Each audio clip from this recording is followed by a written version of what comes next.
छत्तीसगढ़ का दक्षिण बस्तर वो इलाका जिसे दुनिया माओवाद के लिए जानती है, लेकिन कुदरत ने इसे अपनी सबसे नायाब खूबसूरती बख्शी है। यहाँ की फिजाओं में महुआ की महक है तो जमीन के नीचे लोहे की वो दौलत जो दुनिया की अर्थव्यवस्था चलाती है। लेकिन आज बस्तर के बैलाडीला की वादियां शांत नहीं है। यहाँ के पहाड़ों पर एक बार फिर विकास बनाम विनाश की लकीर खींची जा रही है। आज के हमारे इस खास विश्लेषण में हम बात करेंगे बैलाडीला के उन जंगलों की जहां 874 हेक्टेयर से ज्यादा वन भूमि को खनन के लिए सौंपने की तैयारी हो चुकी है। क्या है सरकार का फैसला, क्यों डरे हुए हैं स्थानीय आदिवासी और क्या कीमत चुकानी होगी बैलाडीला के पर्यावरण को। नमस्कार, आप देख रहे हैं CGNN लाइव और मैं हूं आपके साथ अभिषेक दुबे। नई दिल्ली से आई एक खबर ने बस्तर के अंदरूनी इलाकों में खलबली मचा दी है। केंद्रीय पर्यावरण, वन और जलवायु परिवर्तन मंत्रालय ने दंतेवाड़ा जिले के बैलाडीला आरक्षित वन क्षेत्र में खनन विस्तार की सिफारिश कर दी है। यह सिफारिश राज्य के स्वामित्व वाली कंपनी NMDC के लिए की गई है। आसान भाषा में समझें तो बैलाडीला के डिपॉजिट 11 में लौ अयस्क यानी आयरन ओर निकालने के लिए 874.924 हेक्टेयर घने जंगल का डायवर्जन किया जाएगा। आंकड़ों का खेल और जमीनी हकीकत, यह फैसला कोई छोटा मोटा फैसला नहीं है। न्यू इंडियन एक्सप्रेस रिपोर्ट और मंत्रालय की विशेषज्ञ मूल्यांकन समिति EAC के दस्तावेज बताते हैं कि इस मंजूरी के बाद यहां लौ अयस्क का उत्पादन 11.30 मिलियन टन प्रति वर्ष से बढ़कर सीधे 14.50 मिलियन टन हो जाएगा। इतना ही नहीं, पहाड़ खोदने के बाद जो मलमा या वेस्ट निकलता है उसकी मात्रा 2.70 मिलियन टन से बढ़कर 15.39 मिलियन टन होने वाली है।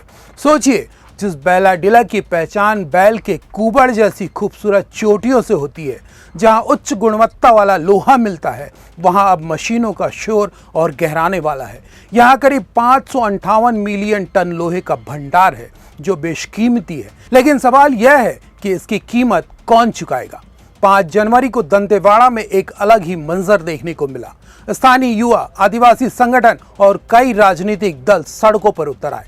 उनका विरोध इस बात को लेकर है कि अगर पहाड़ खुदे तो उनके देवता उजड़ेंगे, उनके पानी के स्रोत सूख जाएंगे। स्थानीय लोगों का कहना है कि यह सिर्फ खनन नहीं बल्कि उनकी आस्था और अस्तित्व पर हमला है।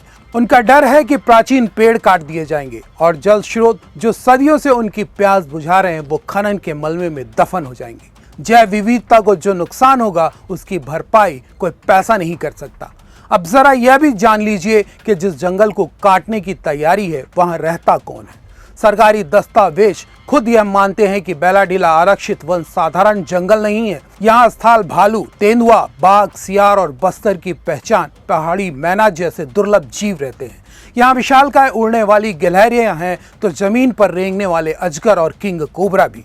पक्षियों में यूरेशियन ईगल आउल और ब्राउन फिश आउल जैसे नायाब परिंदे यहाँ का हिस्सा हैं। पर्यावरणविदों का मानना है कि खनन से इनका घर हमेशा के लिए छीन जाएगा। सरकार और कंपनी का तर्क, सिक्के का दूसरा पहलू यह है कि सरकार बस्तर को एक इंडस्ट्रियल हब के रूप में देख रही है। NMDC को मार्च 2020 में ही इस जमीन के लिए फॉरेस्ट क्लियरेंस मिल चुकी थी जो 2037 तक वैध है। कंपनी का कहना है कि उसने पर्यावरण को बचाने के लिए साइट स्पेसिफिक कंजर्वेशन प्लान तैयार किया है। इसके लिए दंतेवाड़ा के वन विभाग को 10 करोड़ 25 लाख रुपए जमा भी कराए गए हैं। हाल ही में आई द वायर की रिपोर्ट बताती है कि सरकार बस्तर में सड़कों, रेलवे और हवाई अड्डों का जाल बिछा रही है ताकि निजी निवेश आ सके। सिंगल विंडो क्लियरेंस के जरिए उद्योगों को न्योता दिया जा रहा है। सरकार का तर्क है कि इससे रोजगार बढ़ेगा और विकास होगा। कहानी यहीं आकर अटक जाती है। एक तरफ देश की जरूरत है लोहा, इंफ्रास्ट्रक्चर और विकास, दूसरी तरफ है बस्तर का वो आदिवासी जो अपने जल, जंगल और जमीन को बचाने के लिए पहाड़ बनकर खड़ा है। बैलाडीला के इन पहाड़ों में खुदा जाने वाला हर पत्थर आने वाले दिनों में संघर्ष की एक नई कहानी लिखेगा। अब देखना यह होगा कि 10 करोड़ रुपए का यह फंड क्या वाकई उन सदियों पुराने पेड़ों और विलुप्त होते जानवरों को बचा पाएगा या फिर बैलाडीला सिर्फ एक खदान बनकर रह जाएगा। इस मुद्दे पर आपकी क्या राय है हमें कमेंट्स में जरूर बताएं। अगर आपको हमारा यह विश्लेषण सही लगा हो तो चैनल को सब्सक्राइब करना ना भूलें। नमस्कार।